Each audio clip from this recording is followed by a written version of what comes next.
আউযু বিল্লাহি মিনাশ শাইতানির রাজিম। বিসমিল্লাহির রহমানির রহিম। আসসালামু আলাইকুম ওয়া রাহমাতুল্লাহ।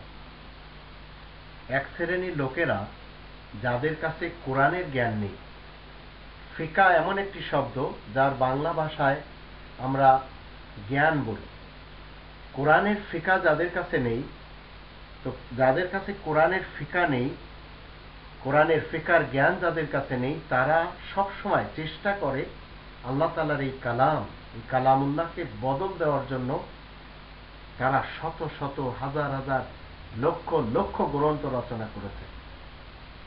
তো কোরআনের কাছ থেকে আমরা যদি জিজ্ঞেস করি যে এই লোকগুলি মূলত কারা, 48 নম্বর সূরা ফাতর এর 15 নম্বর আয়াতে আল্লাহ রাব্বুল আলামিন বলছেন, সায়াকুলুল মুখাল্লাফুনা ইযা তালাকতুম ইলা মাগানিবা লিতাখুযুহা যারুনা নাত্তাবি'কুম ইউরিদুনা ইউবাদদিলু কালাম আল্লাহ কুল লান তাত্তাবিউনা কাযালিকুম ক্বালা আল্লাহু মিন ক্বাবলু ফাসায়াকুলুনা বাল তাহসুদুনানা বাল কানু লা ইয়াফকাহুনা ইল্লা ক্বালিলা।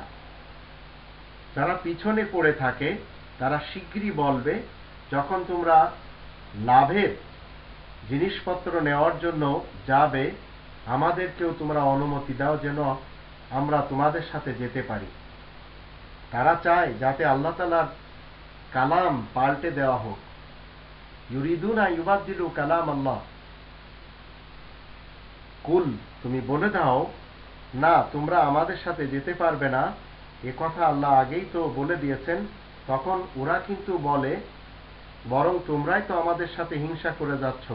আসলে ওরা তো খুব কমই ফিকা জানে, কোরআনের জ্ঞান জানে, কোরআনের অর্থ জানে। তো যাদের কাছে কোরআনের জ্ঞান নেই, এই পৃথিবীতে আমরা দেখতে পাচ্ছি তারা বাতিলের স্রোতে ধেয়ে যাচ্ছে। কখনো তারা ঠোকর খাচ্ছে দেওয়ানবাগের পীরের আস্তানা যেয়ে, কখনো কুতুববাগের পীরের আস্তানা যেয়ে, কখনো চরমোনাইতে যেয়ে, কখনো শর্ষিনা আটরশিতে যেয়ে, কখনো মাইজ ভান্ডার এবং অন্যান্য এলাকাতে যেয়ে। এবং এরা সবাই মনে করছে কি, যে আমরা আল্লাহ তাআলার কালামকে পাল্টে দেব। আর আল্লাহ তাআলার কালাম পাল্টাবার নয়, এটা প্রতিষ্ঠিত করার জন্য এই পৃথিবীতে সব সময় সব ভাষায় আমরা দায়ী কোরআনদের সন্ধান পাই। আজ আপনার এবং আমার উপরে দায়িত্ব হলো এই কোরআন প্রচার করা, যেন মানুষ যারা কোরআনের বিপরীত কর্মকাণ্ড করে কালামুল্লাহকে আমলে তারা পাল্টে দিয়েছে, তারা যেন পুনরায় আবার রিভার্ট হয়ে সেই কালামুল্লাহর উপরে উপনীত হতে পারে। এজন্য আপনার উপরে দায়িত্ব রয়েছে, আমার উপরে দায়িত্ব রয়েছে। আর এই দায়িত্বকে যদি অবহেলা করেন, তাহলে কিয়ামতের মাঠে অবশ্যই আল্লাহ তাআলার কাছে জবাব দিতে হবে।